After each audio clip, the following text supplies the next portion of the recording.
Channel. आज का जो मेरा टॉपिक है वो है F2 के रिलेटेड, जिसे हम स्पाउस वीज़ा भी कहते हैं। फर्स्ट ऑफ ऑल कि स्पाउस वीज़ा के रिलेटेड है कि हम जो आपके लाइक पेरेंट्स वहाँ पे स्टडी कर रहे हैं या आपका जो स्पाउस है वो स्टडी कर रहे हैं, तो इसको हमने कैसे अप्लाई करना है। फर्स्ट ऑफ ऑल कौन कौन से डॉक्यूमेंट्स रिक्वायर्ड हैं वो भी मैं आपको बताऊँगा। और ये रिसेंटली जो लास्ट वीक में इंटरव्यू में क्वेश्चन आंसर हुए हैं पूछे गए हैं तो वो मैं आपको बताऊँगा। फ़र्स्ट ऑफ़ ऑल मैं आपको शो करता हूँ क्वेश्चन जो एम्बेसी में रिसेंटली इसने कराची कौंसलेट और इस्लामाबाद कौंसलेट में क्वेश्चन पूछे गए हैं। ये रिसेंटली क्वेश्चन है और मेक श्योर करें कि इनको क्वेश्चंस को ज़रा चेक कर लें और उसके अकॉर्डिंग जो अपना आंसर है वो रेडी करके और दिमाग में माइंड में जो है सेट कर लें। तो उसमें ये होगा कि आप लोगों को इजी होगा कब वो क्वेश्चन करें तो आप राइट वे उसका अपने वो आंसर देना। और मैं आपको गाइड भी करूँगा तो how to avoid visa rejection. ठीक है, फर्स्ट ऑफ ऑल अच्छा ये चेक लिस्ट है। चले फर्स्ट ऑफ ऑल मैं आपको चेक लिस्ट F2 के लिए जो डॉक्यूमेंट रिक्वायर्ड होते हैं, एक वैलिड पासपोर्ट में 6 एक्सपायरी जो है उसकी 6 मंथ की अवेलेबल हो। देन फॉर्म DS-160 कन्फर्मेशन, ये भी आपकी सेम हो। अच्छा DS-160 नंबर और जो अपॉइंटमेंट के ऊपर आपका नंबर होता है, ठीक है, ये मस्ट भी सेम। अपॉइंटमेंट के ऊपर जो आपका DS-160 नंबर होता है ये मस्ट भी सेम। ठीक है, ये दो चीज़ें इंपॉर्टेंट है। इसको ज़रा आपने काइंडली जब इंटरव्यू से पहले जाने से पहले अपने को थोड़े से चेक कर लेना है कि आपका जो DS-160 नंबर है कन्फर्मेशन में के ऊपर वो भी सेम है और अपॉइंटमेंट के ऊपर सेम है। Then you will go for interview, otherwise आपको you are not eligible for interview. अब आपको क्या करना होगा, अपॉइंटमेंट कैंसिल करनी होगी। देन आपको फिर close and start new application करके उसको अपना DS-160 अपडेट करना पड़ेगा। ठीक है, ये एक चीज़ मैं क्लियर कर देता हूँ। ठीक है, वीज़ा फ़ी पेमेंट ये भी आपके पास होनी चाहिए इन केस अगर आपका फ़ी का कोई इशू होता है। फॉर्म I-20 किन का चाहिए, F1 फॉर आपका जो आपके डिपेंडेंट है, लाइक जो आपके स्पाउस हैं F1 वीज़े के ऊपर जो गए हैं। F1 वीज़े के ऊपर लाइक आपके पेरेंट्स भी हो सकते हैं जो, और पेरेंट्स उनको कर सकते हैं जो अनमेरिड है। ठीक है, और जो वाइफ हैं तो वो अपने हस्बैंड को बुला रही हैं, अगर हस्बैंड तो वो अपनी वाइफ को बुला रहे हैं। देन उनका फॉर्म I-20 रिक्वायर्ड है, उसका आपने कॉपी जो प्रिंट जो है अपने साथ लेके जाना है। Passport size photograph white background के साथ, फ्रेश पासपोर्ट ये मेक श्योर करने की आपकी फ्रेश होनी चाहिए। प्रूफ ऑफ रिलेशनशिप, मैरिज और birth certificate. Like proof of relationship like आपको नादरा की तरफ से मिलता है मैरिज रजिस्ट्रेशन सर्टिफिकेट, MRC भी जिसको हम कहते हैं। मेक श्योर करें कि आपने वो साथ लेके जाना। और नोटरी पब्लिक आपका जो आपने मेक श्योर करना है जो आपके ID कार्ड के ऊपर आपका नेम है वो आपका फादर नेम से चेंज होकर हस्बैंड नेम आ गया, और मेक श्योर ये चीज़ें करनी है। और अपने FRC भी अपनी निकलवानी है अपने हस्बैंड के साथ और अपनी फैमिली के साथ एक अलग निकलवानी है, और इनको नोटरी पब्लिक करवाना है। ठीक है, अच्छा F1 वीज़ा होल्डर डॉक्यूमेंट्स, इसमें क्या क्या आपको डॉक्यूमेंट्स रिक्वायर्ड होते हैं। फर्स्ट ऑफ ऑल कि उनका स्टेटस क्या है, I-20 फॉर्म आपने रिक्वायर्ड है, उनकी डिग्री कब कंप्लीट हो रही है, ये सारी चीज़ें आपके डॉक्यूमेंट जो है ना आपके पास होने चाहिए। अगर आपकी वाइफ है तो आपकी वाइफ के, अगर आपके हस्बैंड है तो आपके हस्बैंड के, या पेरेंट्स हैं तो पेरेंट्स के। ठीक है, proof of financial support, bank statement, आपको कौन सपोर्ट कर रहा है इसमें, आपके हस्बैंड में या आपकी वाइफ भी जो उधर US में है वो तो आपको सपोर्ट किस सूरत में कर सकती हैं अगर वो जॉब कर रहे हैं और डिक्लेयर है। अदरवाइज़ आपकी फैमिली में से आपको कोई सपोर्ट करेगा लाइक फादर मदर या बहन भाइयों में से, उनके अपने बैंक स्टेटमेंट और टैक्स रिटर्न और बिजनेस डॉक्यूमेंट्स आपने साथ लेके जाने हैं। ठीक है, और एक देखना proof of intent to return to home country, जिसको हम टाइज कहते हैं। होम कंट्री के साथ हमारे टाइज क्या हैं। फर्स्ट मेक श्योर करें कि जब आप F2 वीज़ा अप्लाई करते हैं तो इसमें आपके पास टाइज का आंसर बहुत होना ज़रूरी है। आपके पास होम कंट्री के आपके साथ जो टाइज हैं कि आप लाइक पाकिस्तान से ही हैं, बिलोंग कर रहे हैं ना, तो आपके पास कौन सी ऐसी रीज़न है कि you will come back for Pakistan, इसमें आपकी फैमिली भी आ जाती है। और अगर आप खुद स्टूडेंट हैं F2 जो अपने हस्बैंड के पास जा रहे हैं लाइक 3 to 4 मंथ के लिए, then you will come back for Pakistan to continue study. अगर आप कोशिश करें कि आप लोग खुद भी स्टूडेंट हो, और इसमें आप लोग जब अगर स्टूडेंट हैं तो मेक श्योर करें कि अपनी ट्रांसक्रिप्ट जो है कंटिन्यू, जो आपकी स्टडी कंटिन्यू है, और वो आपके पास होनी चाहिए। NOC अपने यूनिवर्सिटी से लेना और लीव लेटर। ठीक है, ये वो चीज़ें जो आपका केस मजबूत करती हैं। ठीक है, ये आपने मेंशन करना है कि मुझे इतनी से इतनी देर तक की छुट्टियां मिली हैं, और नो ऑब्जेक्शन सर्टिफिकेट यूनिवर्सिटी के ही लेना है, और ट्रांसक्रिप्ट लेनी है। ठीक है, विद स्टैम्प। ऑफिशियली जो है, ठीक है। ये हो गया चेकलिस्ट, ये आपने अपने साथ लेके जानी है, F2 डॉक्यूमेंट्स जो आपने साथ अपने कैरी करने हैं। अब मैं डिस्कस करता हूँ कि इंटरव्यू के क्वेश्चन जो करंटली जो इस लास्ट वीक में ना उन्होंने पूछे हैं। फर्स्ट ऑफ ऑल, ठीक है, ये इंटरव्यू के क्वेश्चन आंसर है। फर्स्ट ऑफ ऑल,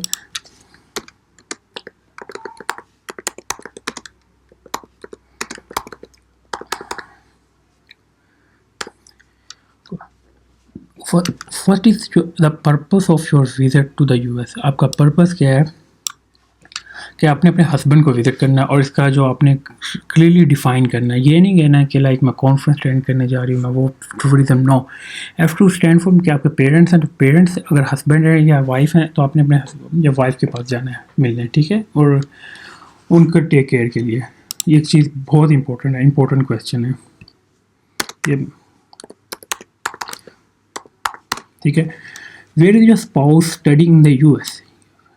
फर्स्ट, इसमें क्या होता है कि लाइक कि आपके हस्बैंड या वाइफ आपकी जिस या पेरेंट्स में जिस यूनिवर्सिटी में वो स्टडी कर रहे होते हैं, आपको उसका एड्रेस पता होना चाहिए, उसका नेम पता होना चाहिए, और कितनी देर से कर रहे हैं वो पता होना चाहिए। ये सारी डिटेल्स आपको स्पाउस की डिटेल्स पता होनी चाहिए। ये इंपॉर्टेंट, ये क्वेश्चन होगा आपसे।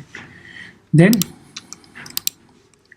What your spouse course like वो कौन सी डिग्री कर रहे हैं, स्टडी कर रहे हैं ना, किस डिग्री में, लाइक प्रोजेक्ट मैनेजमेंट कर रहे हैं, मेडिकल की इंजीनियरिंग कर रहे हैं, मेडिकल की डिग्री कर रहे हैं या इंजीनियरिंग कर रहे हैं, और आपको ये डेट पता हो, ठीक है, कि वो कौन सी कोर्स करें, और ये डेट पता हो कि डिग्री कब ख़त्म होनी है, ठीक है। मेक श्योर करेंगे ये डिटेल्स आपको कंपल्सरी पता होना चाहिए, ये आपका जो स्पाउस है वो आपको दे देगा। जो अब आप वीज़ा अप्लाई करें अपने स्पाउस से मेक श्योर करेंगे ये चीज़ें आपको प्रोवाइड करें।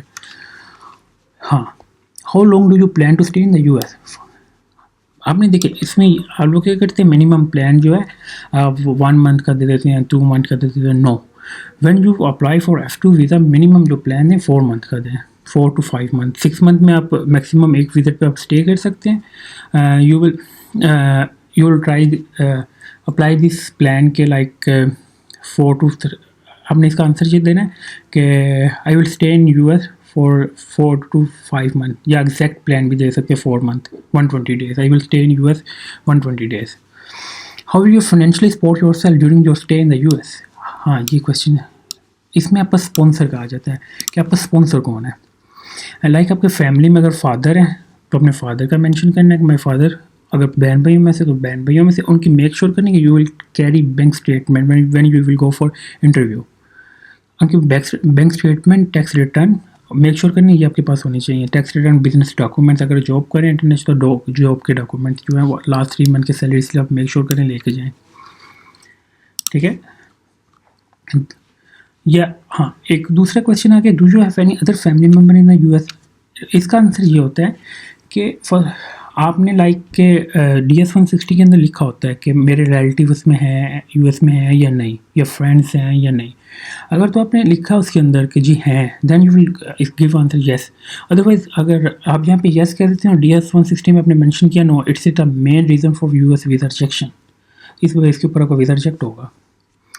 ये मेक श्योर करनी है चीज़। When you go for interview you will must read DS 160 before 1 night. ये आपको एक इंपॉर्टेंट चीज़ था ना, और DS 160 में से ही आपके क्वेश्चन होते हैं।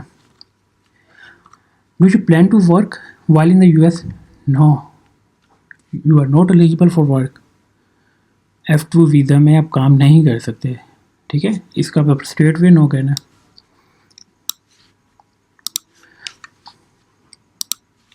Then have you travel to the US before? अगर किया तो येस, अगर नहीं किया तो नो। अगर किया तो प्रीवियस पासपोर्ट आपके पास होना चाहिए या प्रीवियस वीज़ा आपके पास अवेलेबल होना चाहिए। अगर नहीं है तो आपके पास नंबर होगा, जो नंबर आपने DS 160 में ऑलरेडी मेंशन किया होगा, वो बेशक कोई सी भी कैटेगरी हो, यू विल मेंशन, ठीक है। अच्छा, ये दूसरा क्वेश्चन पूछना, ये पॉसिबिलिटी जितने क्वेश्चन F2 के रिजेक्शन तो आ रही हैं, उसका मैंने ये वीडियो बनाने का मकसद ये था कि आप लोग ये क्वेश्चन आंसर, जो क्वेश्चन मैं आपको बता रहा हूँ कि इसके आंसर आप ऑलरेडी देखें और अकॉर्डिंग टू राइट करें और उनको याद करें। देन जब ये आपसे क्वेश्चन पूछें देन यू राइट वे आप उसका आंसर दें। सोचिए ना, क्योंकि इंटरव्यू मैक्सिमम 3 to 4 मिनट का होता है और इसके अंदर आपका लाइक फर आपको और वो देना है, आंसर देना होता है, ठीक है। Do you have any other plan after your stay in the US? No, I have no other plan. इसका आंसर आपने ये देना है। What will you do once your spouse complete their study? I will come back my home country, and my husband has not decided. आपने come back करना और husband ने decide नहीं किया, और वो आपसे प्लान पूछ रहा है। आपने जाहिर बात है हस्बैंड की स्पाउस की स्टडी कंप्लीट हो रही है, you will come back in Pakistan, या किस कंट्री में भी आप, लाइक बांग्लादेश में से, नेपाल में से, इंडिया में से, या ऑफ कोर्स आप वापस आएंगे। और अगर आप वापस नहीं आना, you will change visa status. पर इनको आपने कहा ना, you will come back, I will come back in Pakistan, I have no other plan. ये आपने मेंशन करनी है चीज़। Do you have any plan to return to your home country? Yes, I have plan, कि मैंने वापस आना ही आना है। ये आपने मेंशन करना है सारी चीज़ें, कि भाई मैंने वापस आना, उनको टाइज शो करवाने हैं। मैं स्टूडेंट हूँ, मैं करंटली खुद स्टूडेंट हूँ, मैंने आके 4 मंथ बाद अपनी स्टडी कंटिन्यू करनी है। मैंने अपनी ट्रांसक्रिप्ट है, मैंने लीव ली है, मेरे NOC है यूनिवर्सिटी की तरफ से, और ये चीज़ें सारी रिक्वायर्ड। अगर आप हाउस वाइफ हैं तो फिर भी अपने डॉक्यूमेंट, मेरी सारी फैमिली है, मेरे बच्चे हैं, अगर आपके, ये अपनी चीज़ें मैंशन करनी है। Can you provide any document showing? Yes, आपके पास आपके हस्बैंड का I-20 फॉर्म होना चाहिए, आपके पास जो आपके बैंक स्टेटमेंट है वो होनी चाहिए, आपके फादर या भाई की जो आपका स्पॉन्सर है उसके टैक्स के डॉक्यूमेंट्स होने चाहिए आपकी। अगर आप स्टूडेंट हैं तो देन आपके पास ट्रांसक्रिप्ट होनी चाहिए ऑफिशियल, NOC लेटर होना चाहिए, NOC letter mean non objection certificate होना चाहिए, लीव लेटर होना चाहिए। ये चंद चीज़ें हैं जो आपसे वो पूछते हैं। अगर आप इनको अच्छे से तैयार कर लें तो इट्स मीन आपका 100% वीज़ा डन है। और आप लोग मार क्या खाते हैं कि आप लोगों को पता ही नहीं होता, आपसे वो पूछते क्या है और आंसर आप उसका गलत दे देते हैं। आप देन आप कह देते हैं जी मेरे कंसल्टेंट ने वो कर दिया था, मेरे वो। फर्स्ट ऑफ ऑल देखिए, कंसल्टेंट ने तो आपको जस्ट क्वेश्चन बताने, आंसर आप लोगों ने खुद बताने होते हैं। फर्स्ट ऑफ ऑल मेरी ये प्रेफरेंस होती है कि आप लोग केस अपना खुद करें, ठीक है। कि अगर नहीं आप कर सकते, when you will go for professional consultant, वो भी आपको यही कर सकते हैं ना, कि आप लोगों को डिटेल्स बता सकता है, क्वेश्चन बता सकता है। तो इट्स मीन कि आपने तैयारी आप लोगों ने खुद करनी है, और तैयारी करके आपने इसका आंसर माइंडसेट में करना होता है कि ये मेरा इसका ये आंसर है, तो मैंने ये क्वेश्चन है, ये इसका आंसर। पर मेरी जो अपनी ज़ाती प्रेफरेंस होती है, पर्सनली जो मैं आप लोगों को राय देता हूँ, वो ये देता हूँ कि सारा काम खुद करें F2 का। और F2 वीज़ा इतना मुश्किल नहीं है, अगर आप लोग क्वेश्चन उसको अपना इंटरव्यू डिफेंड करते हैं। अगर आप डिफेंड नहीं कर पाएंगे देन ऑटोमेटिकली आप बेशक 5 करोड़ की भी स्टेटमेंट ले जाएँ, वो आपको एलिजिबल नहीं, वो लाइक आपका वीज़ा रिफ्यूज़ कर देंगे। ये चीज़ें हैं, और इन क्वेश्चन के अगर आप प्रॉपर इनको क्लियरली आंसर करें तो कोई मसला ही नहीं है। Thank you for watching Waleed Arshad tech YouTube channel को सब्सक्राइब लाजमी करें ताकि आपको डेली बेसिस पे मैं लेटेस्ट अपडेट देता रहूँ। Thank you.